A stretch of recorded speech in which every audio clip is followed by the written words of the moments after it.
उस समय चौक पर ठकुराइन के साथ सभी गांव के लोग जमा थे। अरे तांत्रिक महाराज, ये ताबूत कैसा है? बस ये समझ लीजिए कि आज हमारी परेशानी दूर हो सकती है। इस ताबूत को उतारो। गांव के लोगों ने ताबूत को उतारा और नीचे रखा। उसके बाद मेघना आगे बढ़ी और उसने ताबूत के ढक्कन पर हाथ रखा। सभी गांव के लोग ये देख हैरान थे कि शहर से आई ये लड़की ही इस ताबूत को क्यों खोल रही है। मेघना ने एक लंबी सांस भरी और फिर झट से उसे खोल दिया। ताबूत के खुलते ही सभी लोग हैरान रह गए।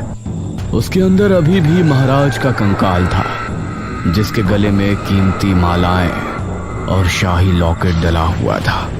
उसे देखते हुए मेघना की आंख में हल्के से आंसू छलक आए। पिताश्री, अरे ये क्या कर रही है? अंधेरा होने वाला है। आज आप सभी अपने घरों से बिल्कुल बाहर नहीं निकलेंगे। कोई खिड़की, कोई दरवाजा खुला ना रहे। सब कुछ बंद रखकर यही प्रार्थना करेंगे कि आज रात हम सभी को निशिर-मोलो से हमेशा के लिए छुटकारा मिल जाए। सभी ने तांत्रिक महाराज की बातों को स्वीकार किया और एक एक करके सभी अपने घरों में चले गए। सभी खिड़की और दरवाजे बंद हो गए। चौक पर इस समय सिर्फ ये 6 लोग खड़े थे। अनुज मेघना को बड़ी गौर से देख रहा था।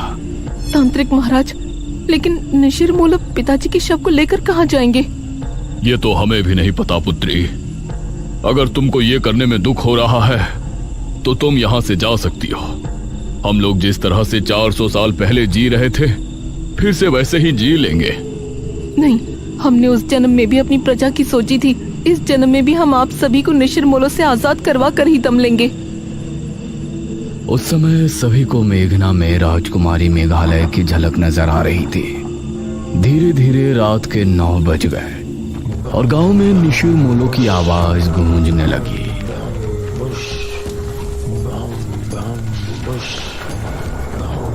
उनकी आवाज सुनकर अपने घरों में बैठे सभी गांव के लोग डर गए और सभी हाथ जोड़कर निशिर-मोलो से बचने के लिए प्रार्थना करने लगे। वो अपने भारी कदमों के साथ आगे बढ़ रहे थे और तलाश में थे कि उन्हें कोई नजर आए और वो कब उसे उठाकर साथ ले जाए।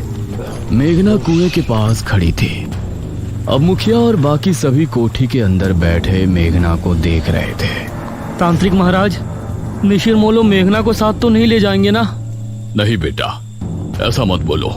निशिर-मोलो अपनी मध्यम चाल चलते हुए कुएं की तरफ बढ़ रहे थे। जैसे ही उनको सामने मेघना नजर आई तो उनकी आंखें और तेज चमकने लगी।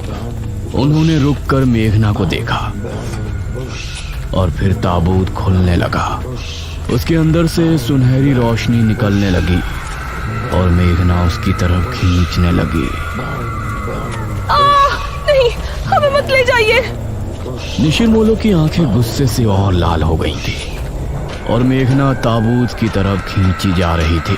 नहीं, मेघना! अनुज जल्दी से बाहर की तरफ भागा। इस तरफ मेघना ताबूत तक पहुंचने ही वाली थी, तभी हम राजकुमारी मेघालय हैं। राजकुमारी मेघालय! इतना कहते ही उन चारों ने एक दूसरे की तरफ देखा और फिर ताबूत के अंदर से उस रोशनी का निकलना बंद हो गया और ताबूत वापस बंद हो गया। हम जानते हैं हमने आने में देरी कर दी, लेकिन जैसा हमने वादा किया था, हम अपने पिताश्री महाराज विश्वजीत की लाश लेकर आपके सामने प्रस्तुत हैं। मेघना, तुम ठीक हो?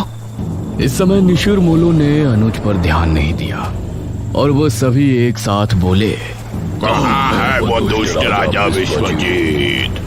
उसके इतना कहते ही मेघना और अनुज ने मिलकर सामने रखे ताबूत से कपड़ा हटा दिया और उसे खोल दिया। उसके अंदर पड़े कंकाल को देखकर निशिर-मोलो जोर से हुंकार भरने लगे। वो ताबूत के पास आकर रुके। उसका ताबूत खुला और रोशनी निकली। महाराज का कंकाल उस ताबूत से निकलकर उनके ताबूत में आ गया और फिर वो चारों वही आवाज करते हुए वहां से कब्रिस्तान की तरफ चल दिए।